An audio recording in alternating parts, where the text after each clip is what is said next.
All right, guys, welcome to the first episode of Hammerin' Hockey. I know you guys are probably here to hear about hockey, so we're going to keep this intro nice and brief. I am Noah. And I'm Jonas. We are brothers, and we've both been playing and watching hockey for over a decade now, and we decided it's about time to start sharing our opinions with the hockey world. So, without further ado, let's get started. Pretty crazy game one of the Stanley Cup Finals yesterday. Started off pretty well for Carolina, but didn't end so well. Yeah, I mean, I think the most interesting part to me about that game was the goaltending, For sure, yeah, because yeah. I think that the goaltending is going to play a really major role in this series. Carter Hart is, in my opinion, a big reason why Vegas has done so well. If you look, he's actually been pretty mid goaltender most of the year, but in the playoffs so far, he's been pretty lights out, and he wasn't great, but they still found a way to win that game. And then Freddie's been, I don't know, Freddie's always been a goalie in the playoffs that he has his moments, Up and but down, yeah, yeah. and he had a really really good run in the first two series when they're playing pretty dog shit teams. To be completely honest, at least compared to Carolina, It's true. and at least like series where he's having much more controlled environments and easier games, and then Montreal was kind of, at least in my opinion, I didn't think he looked amazing, but Carolina just dominated so much that it didn't matter. And in this game, he's kind of, I feel like he's left off from Montreal, where he was in Montreal series. He's still kind of not quite making enough saves. He's got to really start figuring that out now, because if he doesn't, I don't know. So Carter Hart is figuring out, and he's playing the way that he was before. I think this series could get away from Carolina quickly. Yeah, Carolina's in trouble. I mean, obviously, we know you drop the first game at home. I'd say like you definitely want to fucking get game two, right? Yeah, So that's true, but they did drop the first game to Montreal too, and we know how that went. So yeah, this is true. This is true. I do think though. I mean, at least for that, like they had 11 days off, and me and you both called that. We both said like, let's fucking put on the brakes here. They haven't played for yeah, 11 days. They had a sloppy they had first one period. bad period basically. Yeah, they had one bad period, and then they dominated pretty much for the rest of Yeah. the series on. Um, and I mean, like both teams have had some rest. I think Vegas actually had a little more rest because they swept Colorado. Pretty equal, but yeah, I think definitely no reason to overreact. One thing though, I think is pretty fucking nuts is just the whole thing with Torts, man. Like this guy took over with 8 games left in the regular season and is now 3 games away from winning a Stanley Cup with that team. I mean, like how often do we see something like that? Like that's pretty nuts.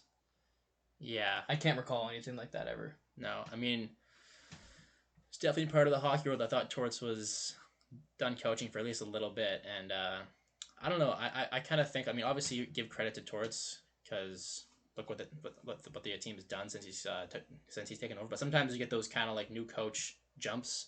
You saw with Edmonton too with Knobloch. You've seen it It's like true. Yeah. time and time again. I'm not saying once again.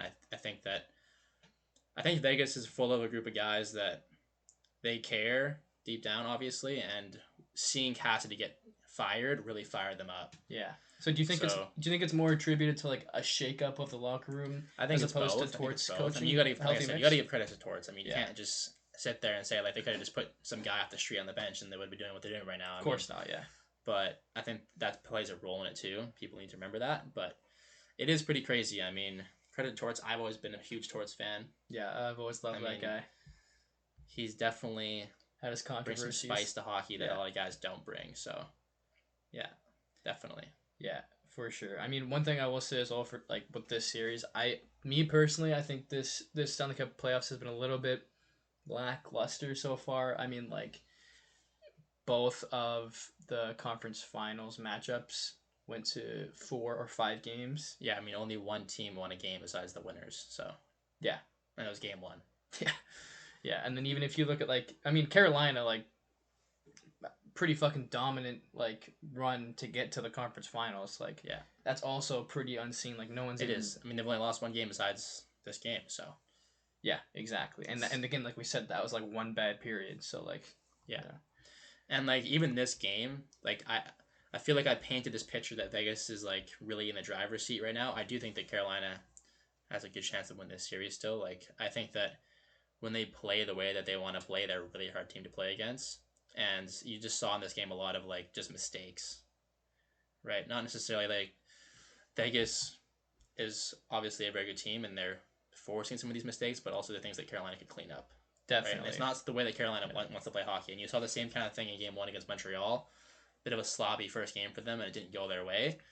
So we'll see how Game 2 goes. Obviously, it'll be a very big determiner of how the rest of the series will go. If they lose that game, they're in big, big trouble. Yeah. Especially if I see a bad game from Freddie and a good game from Hart. I'm definitely going to be like calling for a maybe Vegas in 5 kind of thing. Yeah. Like maybe 6. We'll see. Yeah. Yeah, no, that's definitely true. I mean, because like I was telling you, I think that Vegas probably still has a little bit more of that superstar high-end talent to for a shootout compared to Carolina. So Carolina really likes playing those low-scoring, greasy scoring games. I mean, Vegas can play those games too. That's the thing. Like they're not afraid to play that game, and Carolina could still lose playing that style. especially of if hockey. Carter Hart's on his game. Yeah, I didn't think Carter Hart looked that good in that game, to be honest. So No, that wasn't his game. That tying goal that Carolina scored, I was kind of like, ugh, not a great one to give up there, buddy. Like fuck. Yeah, not so good. Although, oh my god, that go-ahead goal for Vegas was just nasty. That was like such a fucking like picture perfect display of like puck movement. Yeah, and it's just small mistake from Carolina again, and Vegas is good. Like give them credit, they're right there capitalizing on it, and it's Hurdle again. He's been a beast. Like I don't think people are talking about him enough. Some of the big goals he scored in this and like in their playoff run have been huge. Like he had that really big goal against Colorado too. And he's been really, really solid for them. I mean, honestly, like their whole team has had performers from up and down the lineup. Really, I mean, even Sissons on that play was, really, really, really good play by him. So yeah, yep. Marner coming up big. I mean, who would have thought that Marner would be leading the playoffs in points? Not me. No, I didn't think I'd see that. That's for sure. Not me. Pretty nasty pass too. Last game, he had a nice little dish there. We got to give him his props, We do. We'll see what happens as this series goes on. And like I said, if Carolina starts playing that style of hockey, I don't know how well Marner will do with it. And if he does do well with it, he'll impress me even more than he has already. So, because he's definitely a guy that's kind of struggled against teams like Florida and Boston who play more of that like high intensity pressure hitting, like kind of just flood you and are just all over you. So we'll see what happens, especially in those later games in the series if it gets to that point. Yeah. But it'll be interesting to see for sure because he has played really well so far. And we'll get to see his he'll finally get to talk about that dark place that he said he went to in hockey. Yeah. He said he doesn't want to talk about it until after the finals are over. And he's hinting at so something basically there. I'll wait to talk shit about my team until I win, and if I don't win, then I'll save it. Yeah. Definitely an interesting thing. I mean, I do think it's interesting too because people are talking. Like, what was the coach was talking about the Leafs? Like, what are we talking about the Leafs for? It's the NHL Stanley Cup Finals, and the Leafs didn't even make the playoffs this year. Why are they getting brought up in these post-game interviews? Like, it's the Leafs. That's what it is. I mean, everyone's going to talk about them, and that's why people hate the Leafs. I feel like part of the reason too, because they're always the conversation for no reason at all, really. Yeah. I mean, it's that simple. I mean, no one's talking about the fact that Ehlers has left Winnipeg and they went from the best team in the league last year to one of the worst, and now he's leading Carolina, not leading them in points, but he's definitely a top contributor. Yeah.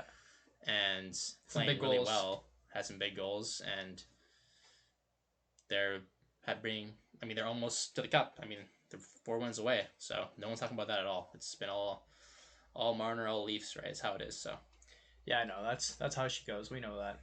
Yeah. All right. Well, moving on to the team that also Vegas just recently beat is Colorado. I definitely want to talk about Colorado because, holy shit, I can't believe that happens. I cannot believe it's one thing for them to lose, but they got swept. Like they got dominated. I mean, yeah. I think this is the thing too. People throw around that term a lot. Like a team got dominated. They did. Obviously, you get swept, you get dominated. I mean, but there's also quite a lot of those games where it's very close games where Colorado was in the driver's seat in the third period and they just blew the lead.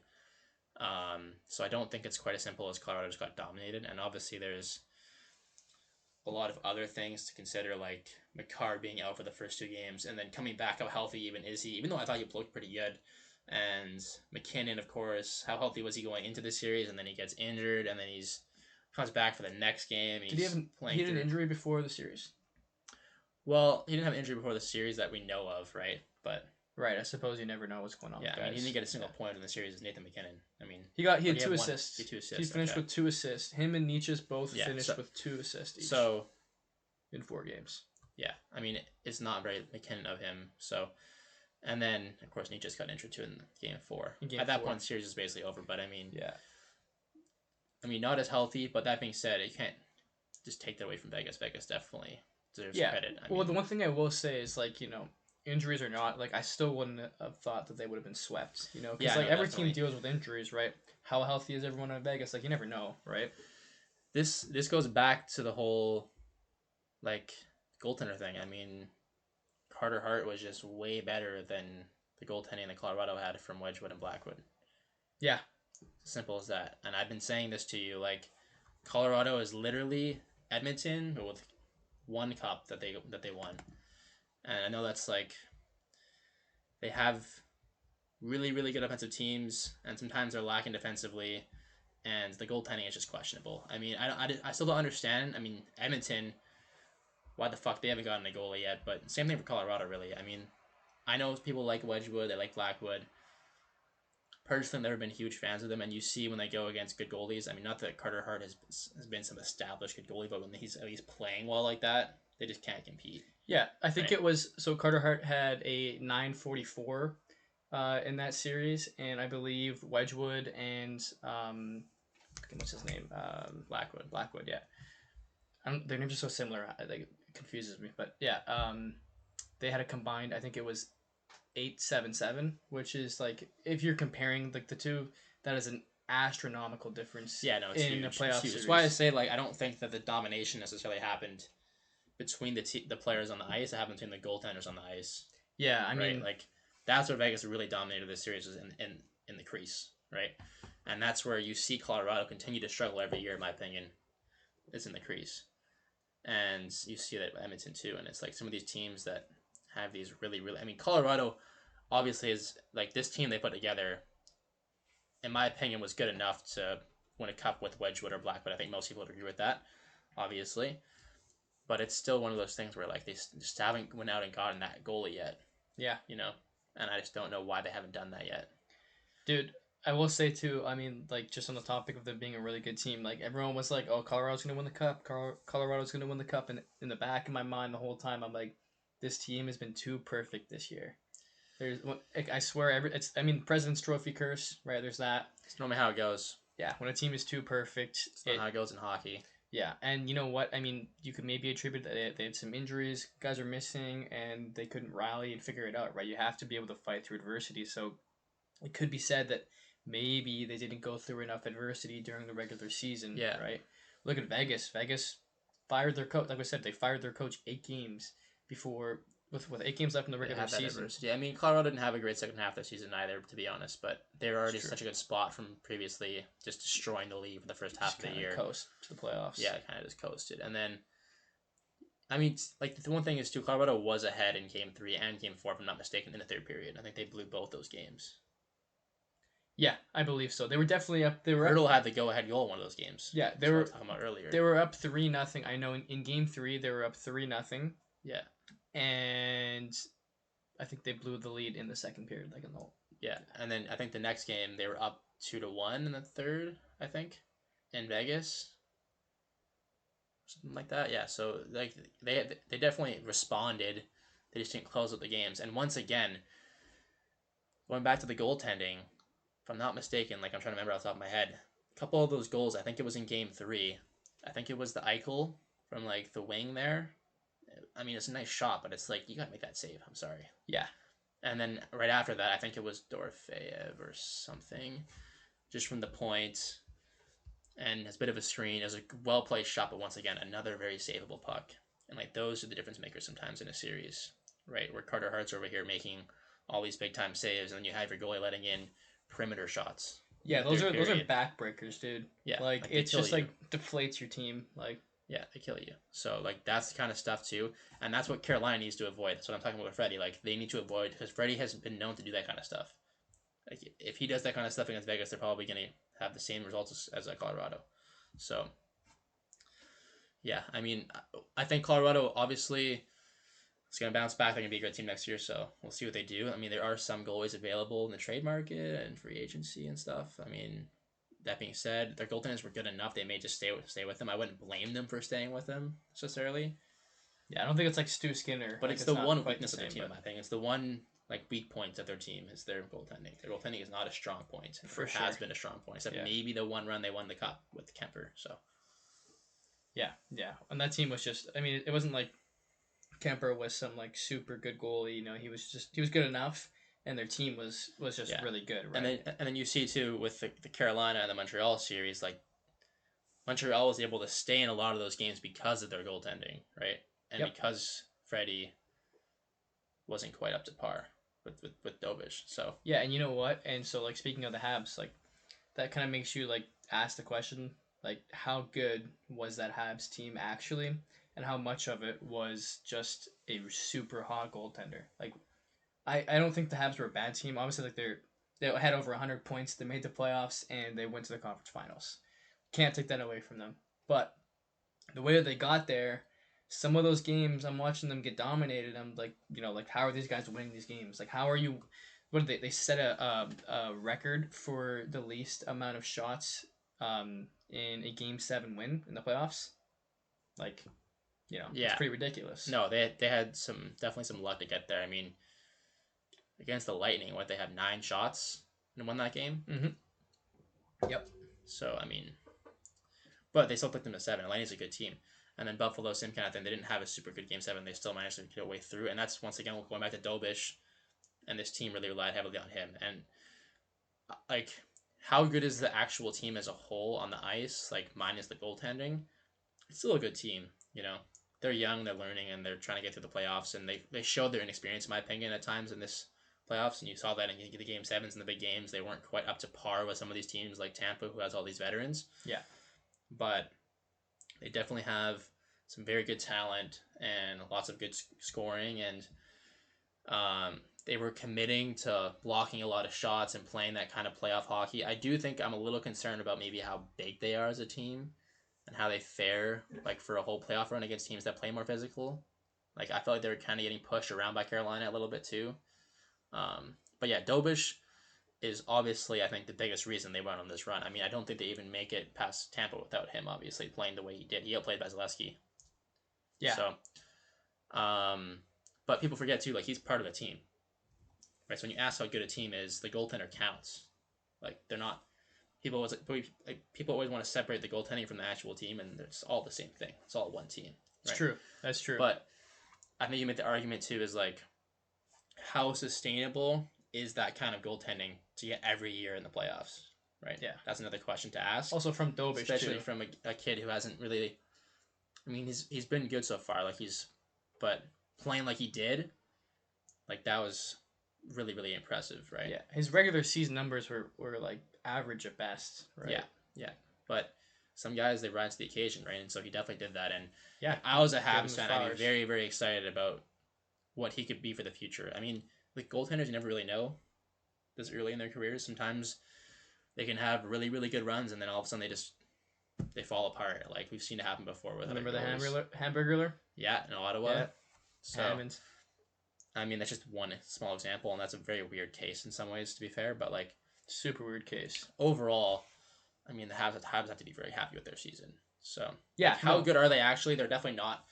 I don't think they're in the same tier as these teams like Carolina or even Tampa. I know they beat Tampa, but like I think you look at those teams side by side. I think that Tampa is the better team on paper. But you just see like when they play a team like Carolina, especially when Carolina was so arrested and they went to all those game 7s, it just really fell apart. I mean, they got dominated. I mean, that series wasn't even close. To be honest, it looked like it was an AHL team playing an NHL team, and I can believe that there's people trying to like argue after the first couple of games that like the Habs were in there and they were like, oh, we're just not playing that well, and you know, these are Carolina's best games, and look, like they're barely even winning, and it's like, no, you guys are getting fucking dominated, and Dobish is the reason you're still in the series, Yeah, I heard right? people after You're game still in these three. games. After game three, people were like, "Oh, like it was close. They needed overtime Yeah, to win." But I think the Habs went 30 minutes without a shot. The yeah, last 30 minutes of that game, give or take, like 25 to 30 minutes, they did not have a shot on goal. So it's like, yeah, the Canes needed overtime, but the Habs were getting dominated. They just yeah. And you found a way saw to what stay in happened it. in like Game 5. That wasn't the more extreme example, but like that's what happens when you play that when you get dominated that hard. You get spanked. Like they finally got spanked in the last game. That's what happens. Those other games were examples of everything kind of going more their way than Carolina's, and Dobish playing really, really, really well. But yeah, like I said, overall, like for the Habs, obviously a really great season. You have to be looking forward to the future of the team. They're so young, and they have a lot of good contracts, a lot of good players, and a lot of good prospects. So, but yeah. So we'll see what happens next year for them. I mean, the one thing is it's hard to get back, right? So Yeah, I mean that is the one thing. I do think they like exceeded expectations. Like they were a good team, but like they definitely exceeded yeah, now they're expectations gonna by have the getting there. expectation of Yeah, we're going for the cup. So like this year they were pretty conservative in their approach to spending and the deadline and stuff like that, which I agree with personally. Probably the right move, even though they did make it all the way to conference finals. They probably regret maybe a little bit not spending more because maybe they would have had a better chance against Carolina, yeah. right? But Hindsight's 2020. exactly, hindsight's Yeah, 2020. I think they made the right decisions there, and they still got a really large window yeah, with a lot of good young players. yeah, definitely. As much as I hate to say that, Yeah, um, they have a bright future with lots of good young talent. So. In other recent news, the Canucks have hired Manny Malhotra. So, what do you think? Is this a good hire for the Vancouver Canucks? yeah. Actually, I kind of wanted Manny to go to the Leafs personally, Yep. but I think a lot of us did. the Canucks makes a lot of sense, obviously, because he played for the Canucks. He's the AHL coach for the Canucks, and I think if you're the Canucks, you want a young coach that can grow with your team and grow these young guys that you have, and he's definitely someone that you hope can do that for your team, right? He's for sure someone that can develop players. Yeah. And yeah, I think it's a pretty good fit. It's Like kind of I don't know how much of a use they are going out and getting a veteran coach, right? Getting someone that's in their system like that won the Calder Cup last year and has had experience working with young players, experience playing in the NHL. I think is a good decision for them, and I think it's a good hire. And I think Canucks fans should be happy and excited about him coming to the team and what he could bring for their young players. I think what's really interesting now is the fact that his son is supposed to go to Vancouver. Most people think that he's going to go there overall, and that definitely brings like a pretty unique dynamic to that team, right? I mean, I think everyone growing up playing hockey has experience. There's that fucking kid on the team, then his their daddy coach's runs dad. the team, and Yeah, their dad's coach. yeah, and some of them kind of shouldn't probably be on the team, but they're on the team because their dad's on the team. But obviously, his son is very, very, very talented and deserves to go top 3, or at least top 10, top 5. But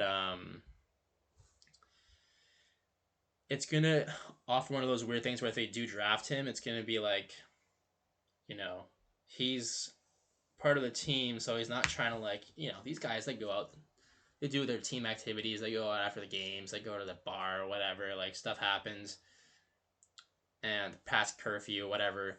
He doesn't want to be in a situation where he's having to like be Discipline between his the son. coach, or like if there's someone on the team that doesn't like Manny as a coach, right? Like that's pretty fucking awkward if you're Puts him talking in a weird his spot. son and his son's there. Yeah, so it can put him in a bit of a weird spot, but I think we're talking about such talented player, and Manny also knows all this stuff too. Like he played in the NHL, he's been through all that stuff, so I think they'll be okay. And I think it'll work out well. Honestly, I think it could work out really well. I think it'd be really, really good for both of them if it works, or if it works that way, and he goes there in the draft. So it'll be very interesting to keep an eye on and see if they draft him or not.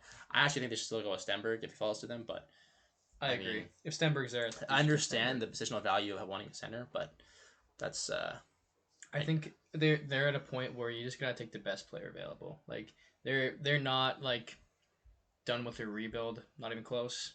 Take the best guy, right? Like, yeah, I mean that's kind of the rule in the first round, right? Take the best player available. But I mean,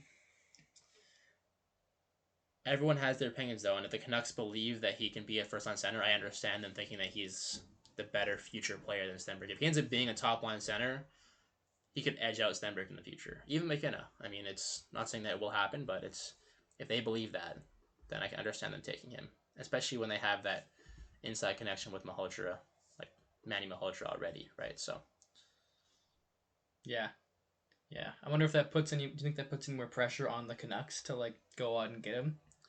it's another good question, and I think it's kind of awkward now since they've been talking about it or they haven't been talking about it. People have been talking about it, and they're not talking about it for no reason, right?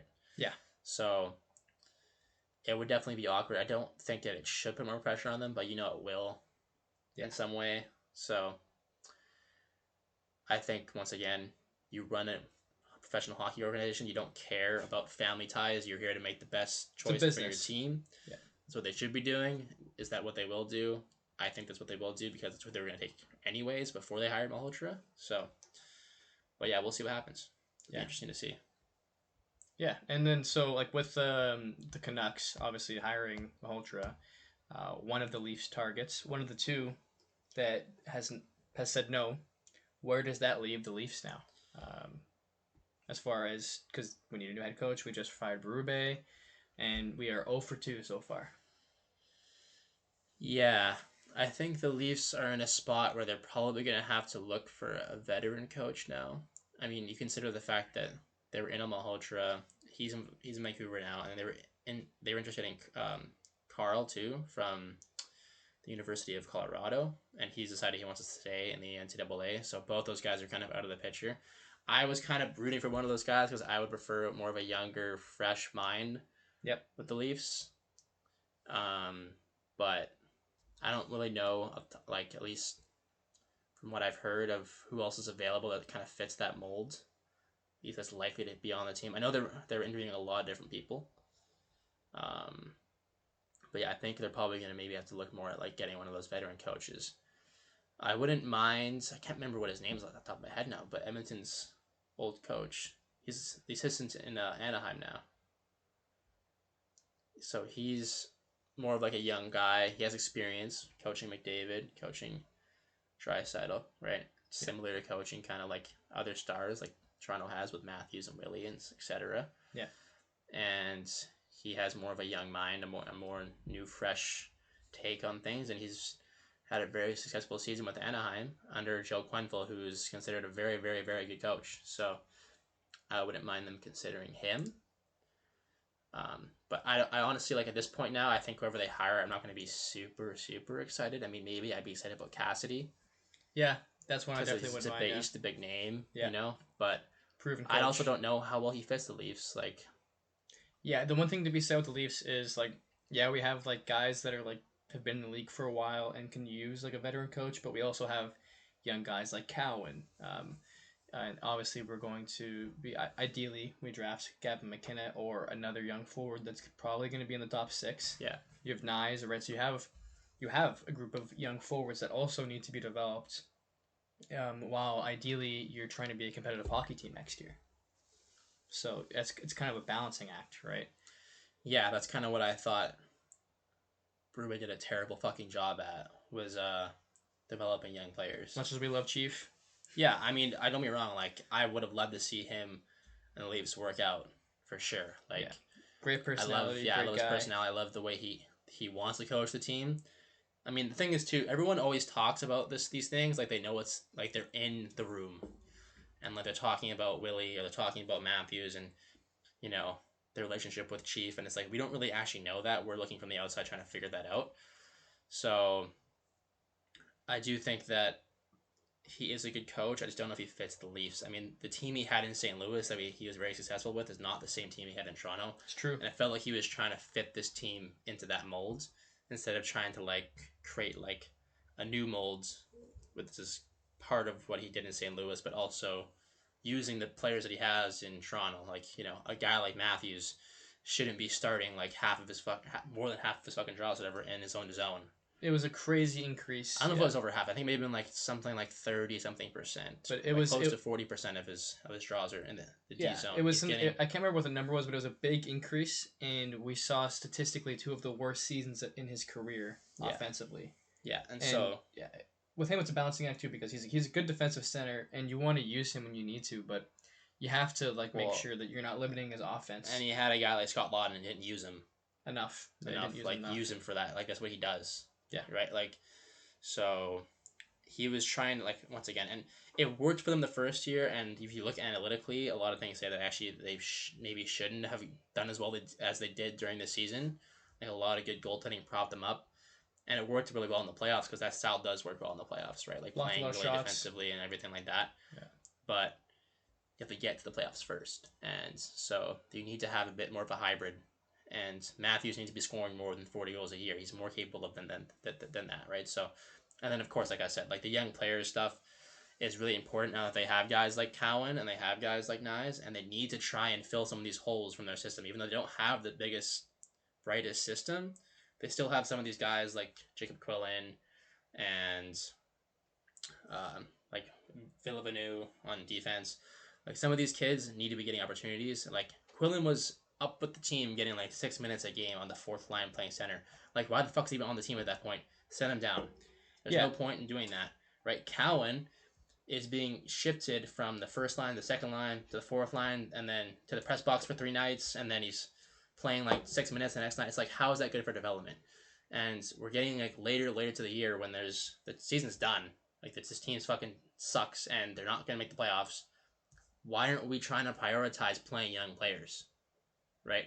So I don't know if that's 100% on Keefe because they're Chief, because there has to be some communication between management and him about like we want our young guys to play, but that's something that the Leafs need to prioritize in their next coaching because they need to be able to develop some of these young guys they have because they don't have a lot of them, so they need to do a good job doing it, right? They can't afford to fucking mess around with this anymore at all. So guys like Cowan, even guys like Nyes, even like, you know, Danford, he's starting to get to the point where he's almost ready to play in the team. Some of these kids they have in the AHL, I mean, they're not like insanely high level prospects, but they're having success at the AHL level, and they may be able to help your team on the outside, you know. Yeah. And that's where you can get some internal development, which is important for any team to be successful. I would have really liked to see them bring up William Villeneuve like a little earlier, because I mean this kid he's been over half a point per game as a defenseman, as a right shot defenseman in the AHL for the last 2 seasons. That's pretty good, right? I believe he's 24 now, so, and especially in a season like last year, like you had a good like 2 months at least where you'd call it quits. Give the kids some playing time, give him some ice time, bring him up, let him feel that. You know, I think he played 3 games. That's yeah, I mean, enough. I was like screaming all season long after like basically they had. I watched the first game they played after the break for the Olympics. I was like, this team's fucking done. So after that point, I was like, where are the young guys? Why aren't they getting played? Like, why aren't they? Because now you're going into this year, you don't know what you have. You kind of know what you have, but you don't know what you have because you haven't seen them play in the NHL really. You had an opportunity for a long time to play them when your team was dog shit, and now you're trying to go in next season because this team clearly isn't trying to be dog shit next year. They're trying to be good, and so you don't really want to mess around too much with that kind of stuff, right? You've limited yourself now.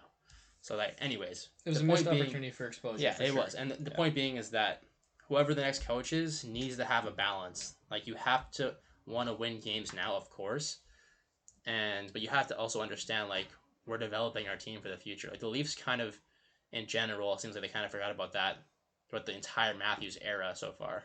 They trade away a lot of young players and picks for older players to try and win now or win this season. And so they need to get better, and they need to get a coach, and hopefully this new management focuses more on that, on actually developing. Right, you have so much tools and money, like do it better, right? So that's the biggest thing I want to see out of the new coach for the Leafs. Hopefully, right. Yeah, I think a guy like Woodcroft is his name, Woodcroft, yeah, Jay Woodcroft. Yeah. So he's the assistant coach at Anaheim. He's a guy I've heard maybe could potentially fill that role decently well. Yeah, I'm sure they're in talks. Yeah. And I mean, based on everything you just said, you're probably not going to like this question a lot. But this is like a rumor that has kind of been circling around a bit, especially since Max Domi's gotten injured. It's gotten even more in the news. But is should the Toronto Maple Leafs trade for Vincent Trocheck? Yeah, so I said this to you earlier. The fact that if that's actually like a reason why they're looking for him on the market is Domi getting injured. That pisses me off because Domi cannot play center. This has been proven so many times on this team. I don't know why they think that he still can. He's fucking terrible at center. I love Domi. I want him to be successful in the Leafs. I would love it if he was an all-star center for us. He's just not. He just cannot play center. Period. So that should not affect their, willingness to go out and trade for him. Now, as far as trading for Trocheck goes, obviously a player like him would benefit the team immensely. You're putting a guy that can do it all. He's, great at killing penalties, good defensively. He can score. A good leader. He played in the Olympics, won gold medal, right? That being said, the problem with trading for a guy like Trocheck is the Leafs have very limited young players and very limited picks right now. So I'm not a huge fan of spending what little capital they have on older players. If they're going to go for a center, I like to see someone more like Mason McTavish, for example. Someone who's younger, who can maybe fill that third line center role, and then hopefully develop into the second line center maybe next year or the year after that. Because I do think that JT can still play second line center. People seem to forget the fact that he was one of the best scoring second line centers in the league last year. Yeah, 30 goals. I don't know why 70 everyone's acting. points. Yeah. Everybody in the league wants a second line center like JT right now. Not everybody, but a lot of teams would actually kill to have him playing second line center on the team. And a lot of people in Toronto think that he's not a second line center anymore. And I agree that it'd be best for his career at this point to be on the wing, but I think he's still capable of playing center at this point. He's on still the wing, good on the draw or too. the third line center too. I mean, I think if they got Trocheck, I think he'd probably get bumped down to 3C. Which I mean, yeah, or John, or he'd be winger. Yeah, or he'd be wing. Yeah, that's true because Yeah. he can play left wing. So then you would have Willie on the right side, John on the left. But I think because they'd probably want to have Count in the top six. So if they did, they'd probably want to bump him down to center. Yeah. Right. Third line center, and that would be pretty nasty. I mean, John Tavares going against other third liners in the league. But yeah, the issue is the price. I've heard people say, yeah, I have no idea of how true this is, but it could be something like Danford and Robertson for Trocheck. Yeah, and so then you're spending very little. What very little D capital you have left in youth wise, you're spending it on an agent center. I just don't like that move for the Leafs. Does it make you better now? Of course it does, but how far is Danford from being able to help the team? He could help the team this year, maybe even, but It's true. Probably next year for sure. Yeah. Right, and so it's back to the whole thing where they're trying to rush all the time. That's why they've gotten themselves in this spot. Or I've heard even people talk about maybe trading Koblar, right? The kid from Norway that's been playing really, really well. Yeah. Played in the SHL this year. I mean, he's a guy that could play center for the Leafs in a year or two, right? It's the same thing they just did with Midden. They traded away a good young center for help now, and guess what?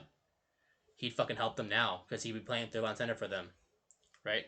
It's true. So I just don't love the idea of trading away young players for an aging center.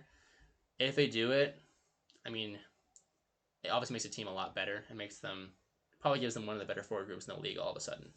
I mean, they still have a good forward group, but adding him would be huge. But once again, I think it's not a good move. I mean, maybe if they could do their first guy from Colorado, and then I don't know, Robertson and maybe one of their goaltenders. But then once again, I don't know why they would want a goalie from us because they already have Shesterkin. So if they could find a trade where they're not trading any strong young players they have right now, then maybe I would consider it. What about someone like Noah Chadwick? Yeah, someone in the defensive group that's a little on the more fringe side. Yeah, but I don't know how much he moves the needle for New York. Yeah, he would be a throw-in. Yeah. I mean, if he's what pushes it over the edge, sure. I mean, I'm willing to part with Noah Chadwick for fucking Vincent Trocheck. Of course, that'd be a first as well, and Robertson, but, I'd be willing to get that done. Noah Chadwick is probably a third pairing guy in the NHL, barring some crazy development from him once he hits the league. Yeah, I mean, you never really know because he's still young, but, that's his projection, is, third pairing, maybe he can be a fringe second pairing defenseman. Yeah, so if the trade really makes sense, and like I said, they're not giving up, I think they have, not that you really consider Nye as a prospect as a young player, Nye's Cowan, and then Danford, and Koblar. Like those four guys, they really shouldn't be trading unless they're getting something that's young in return. Like I said, a guy that can play in the team for the next 10 years and still be effective. Like Well, then we obviously we have to add whoever they draft at first overall, which we'll get into, but hopefully is Gavin McKenna. I really hope we don't mess that up. yeah, So then that's that's five, right? That's an extra guy. It's not the worst prospect pool. I mean, I think people no, it it's gets a not. little It's not. overblown It's by not. people sometimes. Like they're like, oh, the Leafs have zero prospects, nobody like No picks. Yeah, it's like they do Yeah. have guys that are available. And we did like, recoup. We got a first for Wah. Yeah, it still is shallow, but it's not nothing. It's true. Yeah. Yeah, I also think that there's consideration too. Like, this probably doesn't work with the Rangers because they don't need a goalie, but like you have three guys this year that can't play on that team unless they run three goalies this year, which would be really weird, and they won't do that for the whole year if they did. They have Woll, Hildeby, and Stolars. All three of them are not on two-way contracts, obviously, so they can't get moved down to the AHL without going through waivers. And if any of them were to go through the AHL waiver system, they would get claimed immediately. So you have to trade one of them. And is there a team you could find, like an Edmonton, like a Colorado, like a one of these teams maybe that would bite on maybe a little bit of a goalie upgrade, to try and maybe get some center help through that instead of trying to trade away some of your high end prospects, right? Because I do think that a guy like Stolars is definitely attractive to teams for sure. 100%, yeah, and like he's had a good playoff run with them recently. He didn't have a good season this year, but I think he's got enough He just seasons. wasn't healthy. That's the thing. Yeah, And he that's the wasn't concern healthy. with him in general, and Also, Wool too, if they can stay healthy, right? also So, horrible defensive team he was on this year. Like it's yeah, pretty tough to look good in a team like this. yeah, And I think he's got like a good enough pedigree that teams can be like, wasn't a good season. I think we can bet on this guy bouncing back, and we yeah, can definitely still get some value for him, especially in a market right now that's hungry for goaltenders. Right, there's not a lot to go around this off season. yeah, definitely. All right. Speaking of trading young prospects or futures, this is another one that I've been hearing circulating. Um, would you trade the first overall pick for Zach Werenski? One for one, definitely not. And what I've been hearing more is I've been hearing Zach Werenski plus the 14th overall pick for the first overall pick. So if that's the trade, I think you have to consider it for the Leafs.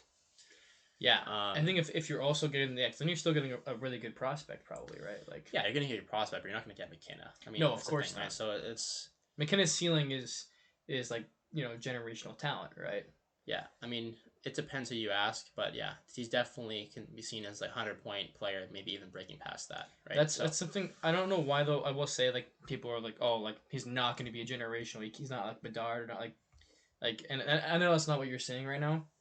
I think that's so ridiculous because this guy's literally like broken a WHL record, like for the most like points per game averaged. So and he had a better season in junior than McDavid points wise, like his 17-year-old season, better than McDavid, Bedard, better than Bedard, better than Sid. Yeah. And to be fair, I know that what Sid was playing in the Q and McDavid was playing in the O, but Yeah. like still, this is still the CHL, right? It's still pretty comparable, right? Yeah. So like this, there's no reason to think that this kid can't be ridiculously good. And just because he had a bit of a quote unquote slow start to the season in college, I think he had 13 points in his first 10 games, which is a slow start. And then I mean, to be honest, the main concern wasn't really points. It was, not meshing with his teammates well, being kind of lazy off the puck. That's kind of been Gavin McKenna's biggest criticism is his play off the puck. But I would say right around after the World Juniors tournament, he turned it around. Like you started noticing major differences in his like just overall like defensive IQ and his effort really because like it's not I don't actually really think it's an IQ issue it was an effort thing and it was just an adjustment period too because when you're playing junior you go from playing U20 so a lot of like 18 17-year-olds 19-year-olds to playing with like guys who are like 23 22. Yeah, it's a huge adjustment for sure. Yeah. Like, I think, honestly, and I'm sure people have heard this before, if McKenna stays in the CHL and keeps playing in the Dubs, he probably scores like, I don't know, 180 points or something crazy. I'm probably not having this conversation at all because he's fucking doing generational things that no one else has done. And he goes to the NCAA, which has definitely made him a better player than if he were to have stayed and done that, for sure. And he basically has been punished for it, right? Yeah. And you look at what he's done in the NCAA, he's still had an insanely good rookie season for someone at his age to go in there and do what he did.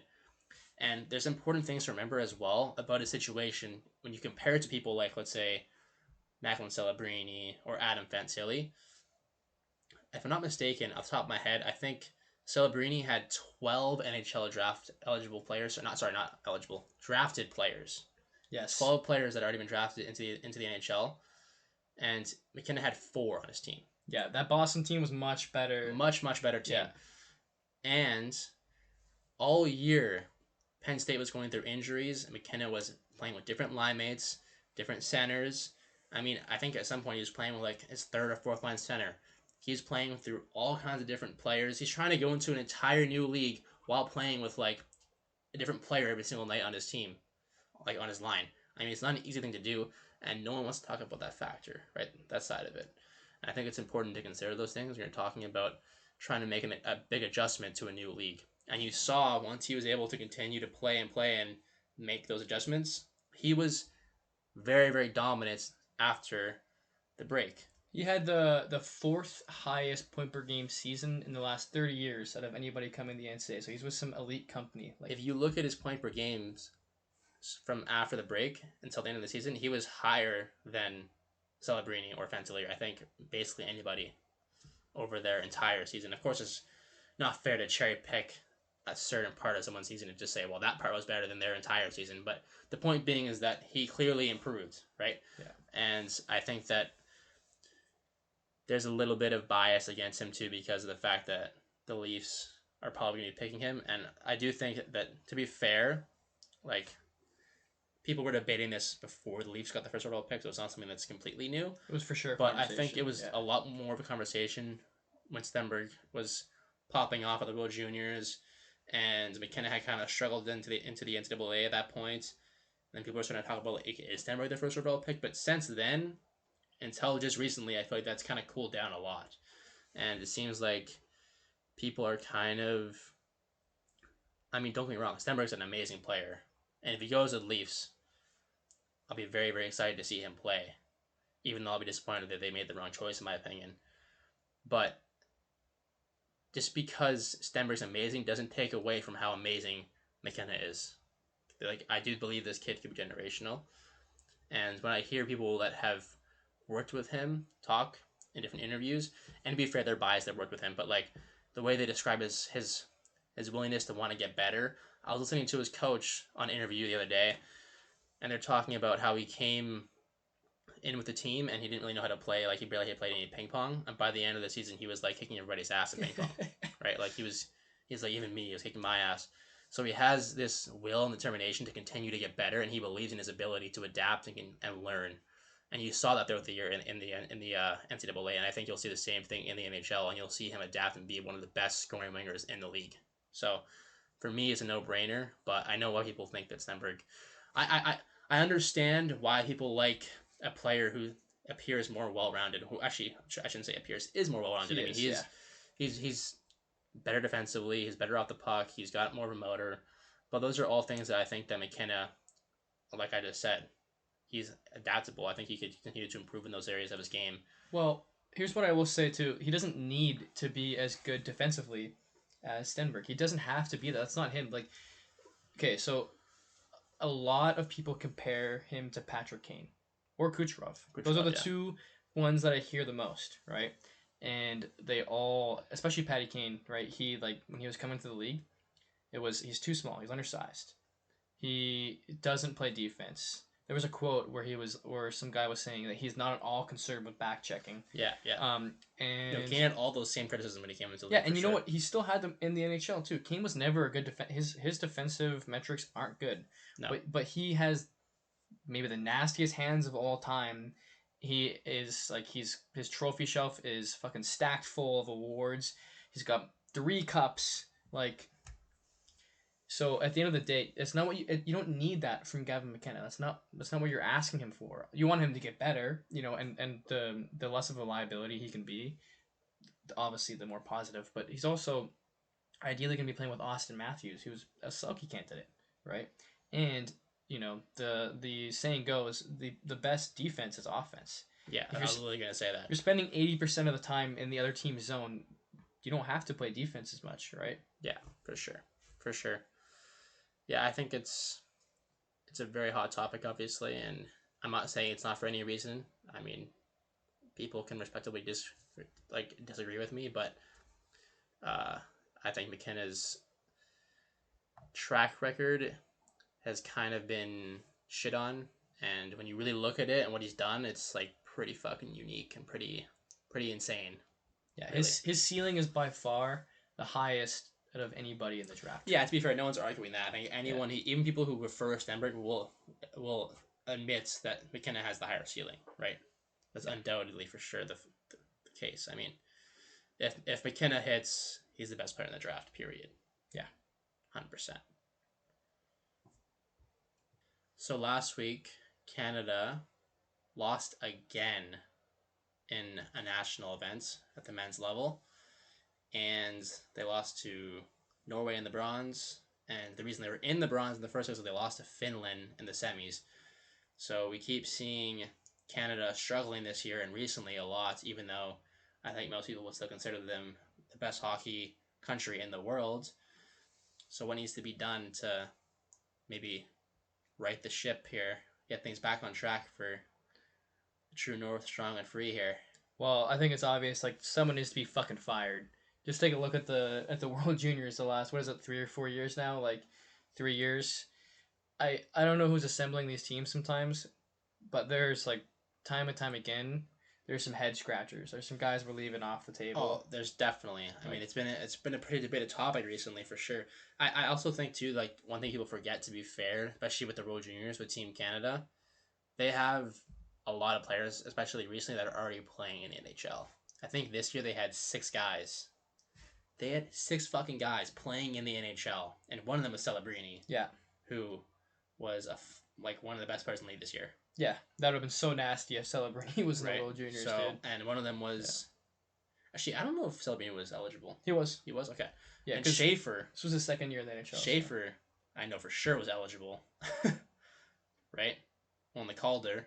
Absolutely fucking animal. And then they also were missing Kendall from the Penguins. They were missing Sam Dickinson. Yep. They're missing Michael Misa. I don't know. They're missing a bunch of really, really good players. And if you were to add those guys to that team, I mean, they're going to wipe the floor with everyone probably. But that being said, the guys they have there should still be good enough to win. I mean, they still have the best team minus all of those guys. And they're not winning, right? Yeah. And you can look at the Olympics. Like, they still have the best team and they're not winning. And this tournament, they definitely had the best team and they should have won and they're not winning. They didn't even get to the gold medal game, right? Yeah. They're losing to teams they should be beating. Right? It's not like they lost to the U.S., actually. They lost to fucking... With all respect to Finland, like, they're a great hockey nation. They had Barkov there, but they don't have Aho. Right? They're not... When you have Crosby and Celebrini, and you should be beating them. Like, it's fucking, even Finland at full force, I think they should be beating that team, right? And they're not. And especially Norway, right? So they've definitely had some pretty bad struggles recently. Some pretty bad struggles. Besides the Four Nations, of course. So. Yep. Yeah, that's true. Yeah, I do think that...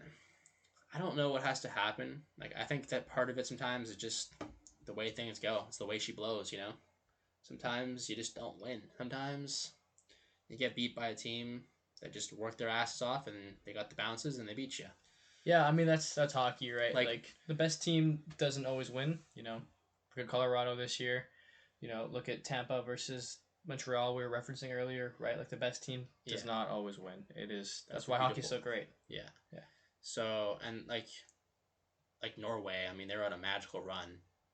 Yeah. Right? I mean, that's their first time ever medaling. Right? I think they're the 11th nation now to medal at a professional men's event. now, so that's huge for their country, huge for all the guys that were on that team. Yeah. And I think it's good for the sport of hockey, of course. I mean, you're continuing to grow the sport when you have more competitive events at the international level and you see nations that don't ever really win. I mean, Norway is obviously a hockey country, so they already play a lot of hockey. I don't know how much it grows the sport necessarily in Norway. I'm sure it does a little bit, but just seeing more competitive hockey tournaments like that will definitely continue to grow the sport. So it is a good thing overall for hockey, just not a good thing for Canada. So, Yeah. yeah, and as Canadians, it's definitely disappointing to see. I do have hopes for this team with the World Juniors this year with Alana Dupont. I mean, and once again, you're going to have the same argument made. They're going to be missing guys this year from the NHL probably that they could have had. Like McKinnon is not going to play for the team this year. I'll tell you that right now. Yeah. Right. So we'll see how that goes for them, and we're gonna have to wait for a while to see like true best on best because obviously the IHF this tournament. I mean, while it's fun and everything, it's not all the teams at full strength. Like No, of course not. I mean, everyone's missing guys, not just McKinnon, Canada. Everyone's McCarr, McDavid. yeah, but goes Team on USA and is on. missing a bunch of guys. Finland's missing a bunch of guys, right? So it doesn't really count, but it still would have been a nice thing for Canada to get that because they've kind of been struggling recently. But we're gonna have to wait until I think the Worlds until we can see some actual true best on best, and that's when Canada's really gonna need to show up and figure their shit out because they need to get a win under their belt now. Like it's time. Let's go, right? So we'll see. Yeah. Yeah. I mean, I haven't really heard anything yet, but I think there definitely needs to be some changes in just like Hockey Canada, like who's building these teams. Just shake things up, you know. I do believe was the same like Team Canada World Juniors coach. He's been coaching the team for like quite a while. They've moved on from him. No, right? no, no. He was it was his first year coaching that team. I think for like since like he coached it like I can't remember when it was now, like 2020 or 2021 or something, and Right, they won okay. gold. Okay. And then they've had a bunch of different coaches in between that, but he Right. coached the team this year. Yeah, I mean they looked kind of at the World Junior stage. They to be honest, for me, the last couple of years have just looked like they don't want it badly enough. They look like they're kind of just showing up like we're Team Canada and we're gonna win. You know, Yeah. and they get outworked by these teams like Czechia has really been fucking outworking them recently, right? Like Yeah. they want it more, right? You think And they would have so- wanted it though after losing to him like the year before, right? Like, Yeah, that yeah. was really tough. And to then watch. of course there's so much pressure on these kids too, right? Like it's true you as have a well. whole nation that's Yeah. expecting, especially with not only the way that they're struggling, it's the whole country and every the Olympic team now, and then this. There's Yeah. gonna be even more pressure on these kids this year to try and win a gold. Yeah. Like it'll keep building until someone finally wins, and that pressure gets released a little bit. But like that's part of it too, right? And it's tough to pick these kids to go to. There's so many good young Canadian players, so people forget this too. Like keep talking about like who's the best hockey nation. It's like, well, look at the fucking draft, all right? You want to see who's the best and who's still dominating? I mean, half the first round is still Canadian every year, right? I mean, look at the top 10 players this year. They're almost like half of them are Canadian. I think there's like one American or two Americans, Chase Reed, and there might be one other guy that's kind of fringe top 10. Yeah. Well, Like- if you look at all the best young up and comers too, right? Who's the best young and upcoming defenseman? It's Schaefer, right? Well, that's to be fair. There's good Bedard, up and coming players of other Celebrini. nations too. Yeah, Right. but like those are the guys. Like who's leading the conversation? Yeah, best I mean- up and coming forward, right? It's Celebrini, Yeah, no, right? for sure. Who Yeah. do you think is leading that conversation for best young and up and coming defenseman? It's definitely Schaefer for sure. It's definitely Schaefer. I mean, but Lane Hudson's really good too. It's true, Right. but I do think that Schaefer is going No, to be. I think Schaefer's 100%. Yeah, he's gonna have a be more the- complete game than Hudson. Yeah. Hudson is, Hudson's gonna be a phenomenal talent in this year in his league for years to come, but he is undersized, and that's gonna affect him. Like you're as a defenseman, it is hard to be successful at that size on both ends at least. Definitely, yeah. So, but the point being is that Canada has a lot of talent to pick from, and so it's hard to build a team that's gonna play together and win together, right? Sometimes they having that many players. I mean, not to say it's a bad thing, but it makes it hard to choose a team and make them all work together and fit together, right? They all play on their own teams. They're all doing their own things and stuff like that, right? So Yeah, it's definitely. I mean, yeah, that's what's unique with like the World Juniors, right? Is you got a bunch of kids and you're just like, hey guys, like we haven't really practiced at all. You get like 3 practices. Yeah, whereas some of the nations, I think a lot like more of these guys are used to playing with each other. They have kind of the same teams, a lot of the same guys when they go from the U18s to the U20, like playing as even like tournaments before that where they're playing internationally.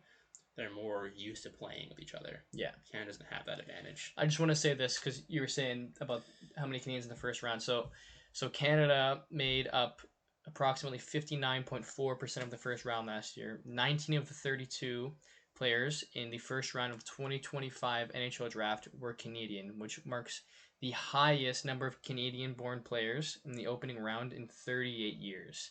So, and yet everyone's closing the gap. Yeah. So people sometimes need to pipe the brakes. I do think that they are though in some ways. Like I think 100%. Hockey's growing in the U.S. Yeah. Hockey's growing in lots of other places. But to act like Canada is like slipping, they should still be dominating. They still are producing the most players, the best players, and they need to figure it out because it's getting ridiculous. It really is. It's getting fucking embarrassing.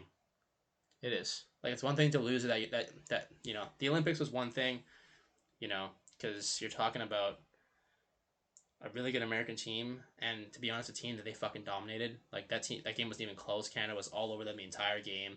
Sometimes you don't win. Sometimes you lose, especially when it's one game. You lose a game you should have won. It happens. It came down to the wire too. Yeah, and credit to the Americans, they won.